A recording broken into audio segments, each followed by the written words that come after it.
Bonjour Inigo. J'espère que tu vas bien. Déjà, je te remercie pour m'avoir envoyé cette vidéo. J'ai bien compris que ça t'avait pris du temps pour faire le montage et tout. Donc, t'es d'autant plus excusé. Alors, on va tout de suite revenir sur ta prestation. Alors, je te le dis quand même, c'est une évidence, mais bon, moi, je fais par rapport à ce que tu m'as envoyé. C'est-à-dire que, effectivement, le son n'est pas de la meilleure qualité, mais on fait ce qu'on peut, hein, et c'est déjà très bien de garder contact. Alors, donc, le Ligeti numéro 6, hein, je garde l'ordre dans lequel tu m'as envoyé. J'étais un peu étonné d'ailleurs, parce que j'aurais plutôt fait le 4 puis après le 6, mais après, évidemment, on fait ce qu'on veut. Alors, le tempo, il est très bien. Quand tu pars sur les croches au début, c'est super. Alors, du coup, pourquoi tu presses après sur les noirs en fait? C'est un peu étrange. Euh, voilà, donc essaye vraiment de garder le tempo. Hein.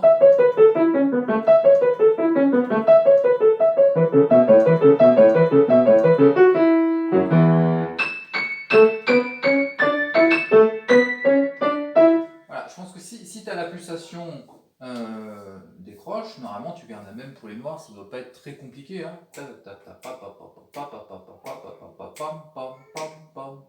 D'accord. Essaye vraiment de bien structurer le passage des croches au noir.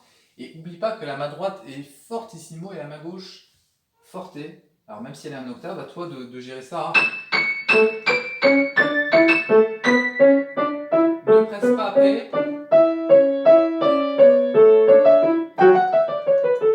Quand tu arrives sur les noirs les gâteaux. Hein. Ça, pour le coup, je comprends, parce que c'est vrai que c'est tentant, mais essaye toujours de bien garder cette structure rythmique en place. Hein.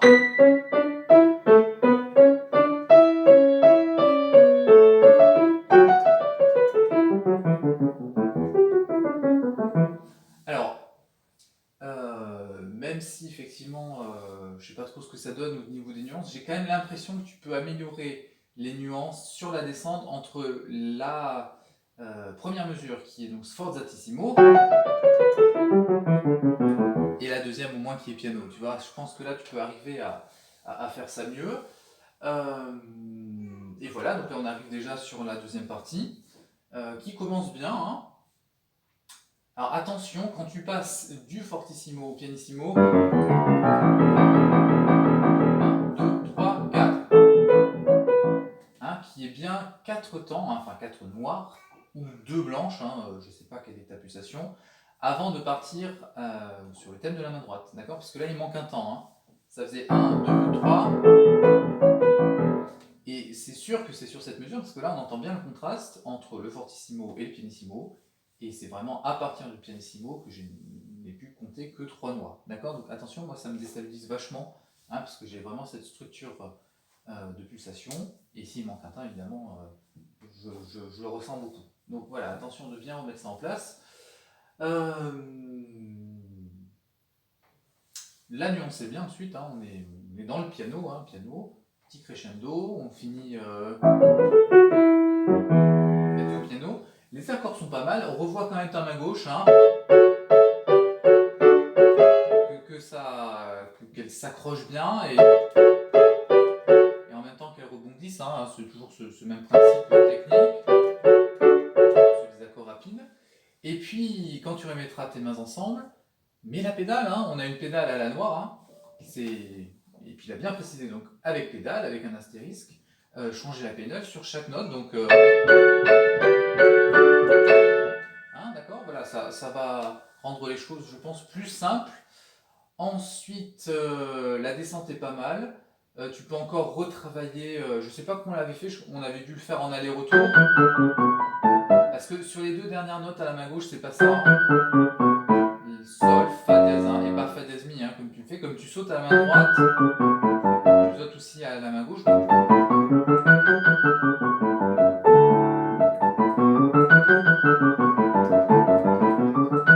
il y a ce travail en aller-retour, ça c'est encore d'actualité, au moins la main gauche seule. Et puis tu peux aussi, ça je sais pas si on l'avait fait, repartir de la fin. D'accord. Tu repars sur les deux dernières croches. Donc, et puis après tu rajoutes une note.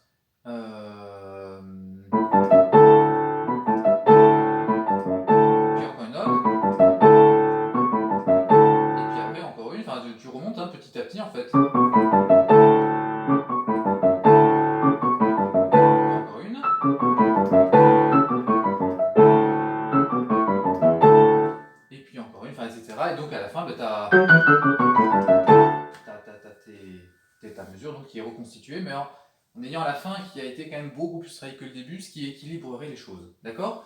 Voilà, oublie pas que c'est fortissimo à la main droite et piano à la main gauche, on peut toujours aller plus loin là-dedans. Quand tu arrives donc sur cette mesure-là, c'est bien, c'est rallentando, tout, mais il y a de la pédale. Donc ne l'oublie pas hein, que ça détende encore, hein. Tu peux la garder complètement, tu peux la changer sur chaque note, tu peux la faire à la blanche, peu importe, mais en tout cas voilà, il faut de la résonance. Donc après tu reprends bien le tempo, bravo pour le staccato, hein, il est vraiment excellent au niveau de la main gauche aussi, ce qui n'est pas toujours le cas. La mesure à 3 temps, elle est nickel. Alors juste quand tu arrives là sur les dernières noires,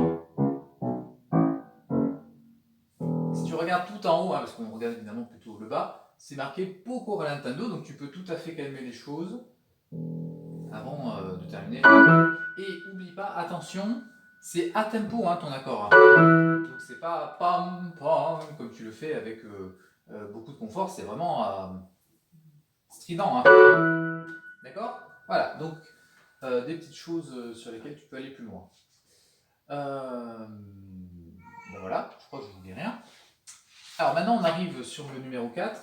Alors là j'ai plus de choses à dire. Ce qui m'enquiquine en fait c'est que ton état d'esprit n'est pas le bon. C'est pas, on n'a pas un caractère de valse, ça bouge pas mal aussi, mais c'est un peu bizarre, un peu en raideur aussi. Enfin, voilà, c'est pas souple quoi. C'est pas gracioso.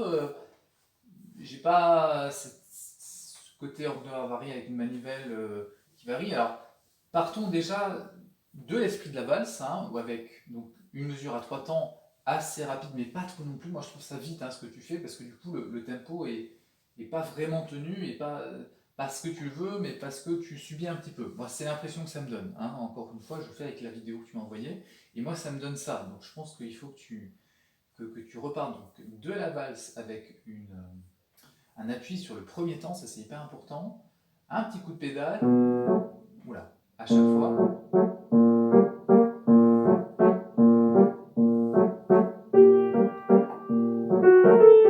Et puis je sais pas, un côté un peu plus souple aussi, plus détendu hein, au niveau du tempo.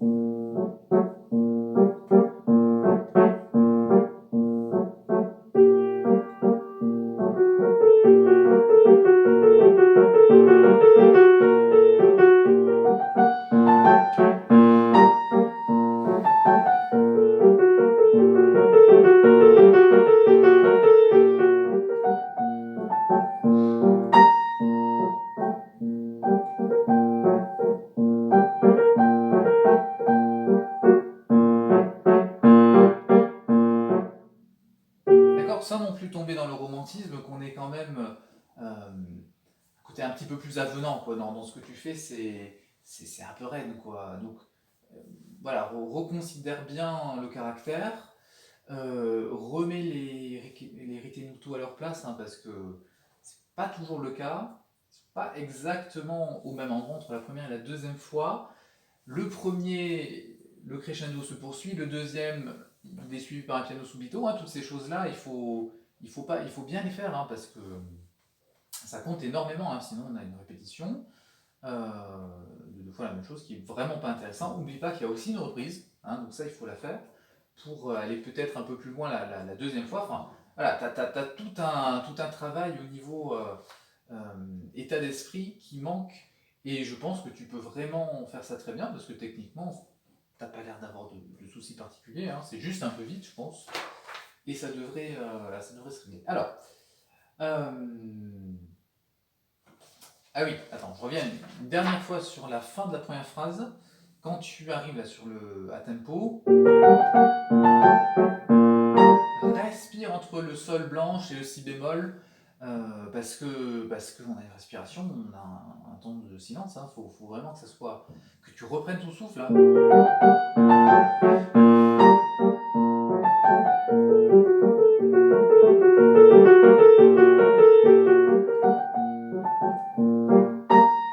Attention si bémol, hein, la deuxième deuxième fois qui doit être bien à sa place, hein, sur le troisième temps, pas sur le deuxième, souvent je l'entends sur le deuxième. Il me semble qu'une fois ou deux, dans ta version, il est aussi trop tôt. Voilà.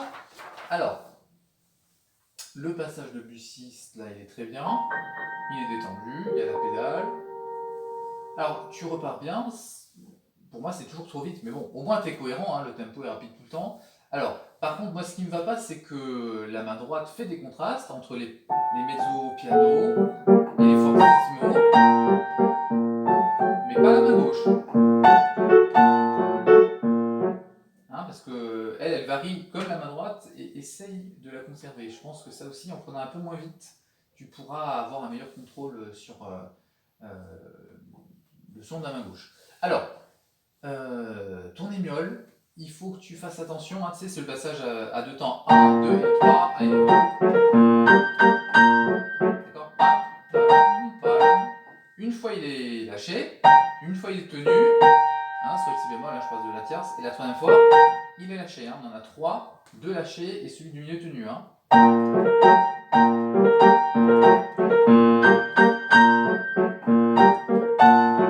Et là, sans pédale, hein.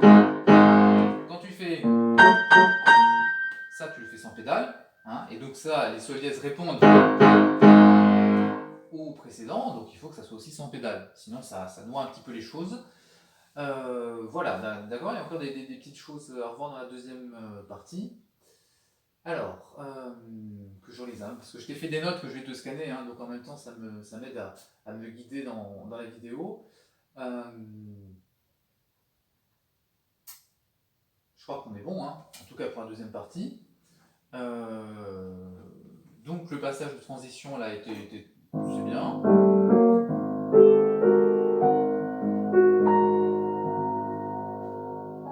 La respiration est bien aussi. Alors repart piano. C'est un peu fort, hein. C'est dommage hein, quand tu fais...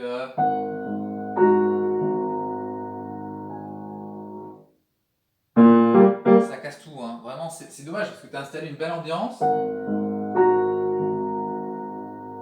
Tu as respecté... Donc tu as respecté le point d'arrêt et tout, c'est dommage quoi. D'accord ? Voilà, donc calme un petit peu les choses, hein, vraiment, t'es pas du tout à la bourre niveau tempo par rapport à ce qu'on peut attendre d'un élève en fin de deuxième cycle, hein, encore une fois. Donc voilà, par contre, ce qui manque, c'est vraiment un peu plus d'expressivité et te connaissant, il n'y a pas de souci pour ça, donc voilà, il suffit que tu la mettes dans cette pièce. Voilà, donc va à ton rythme, hein, j'attends pas forcément une vidéo par semaine comme je l'avais un petit peu annoncé au début. C'était trop, hein, enfin je le vois bien avec tous les élèves, et même moi, hein, faire des vidéos ça me prend quand même du temps, hein, comme tu l'as toi-même constaté, c'est pas évident. Donc voilà, donc prends le temps qu'il te faut, améliore les choses, et puis refais-moi une vidéo quand tu auras senti que c'est un peu plus mûr. Voilà, qu'est-ce que je peux te dire de plus? Ben, bon courage. T'es pas obligé de prendre le son de ton clavier hein, comme tu l'as fait là, tu peux le faire simplement avec ton téléphone. Ça t'évite de faire du montage parce que c'est pas facile, hein, je sais ce que c'est. Voilà, en tout cas, fais au plus simple aussi pour toi. Hein, si c'est compliqué de trouver un cadre fixe, bah, demande à tes parents de te filmer ou pose ton téléphone. Enfin, tu vois, comme je l'ai fait là. Voilà, c'est pas, j'attends pas du tout des choses de qualité professionnelle, c'est pas du tout le cas, c'est juste d'essayer de garder contact et d'avancer dans cette situation un petit peu compliquée. Voilà, et ben écoute, bon travail et à bientôt.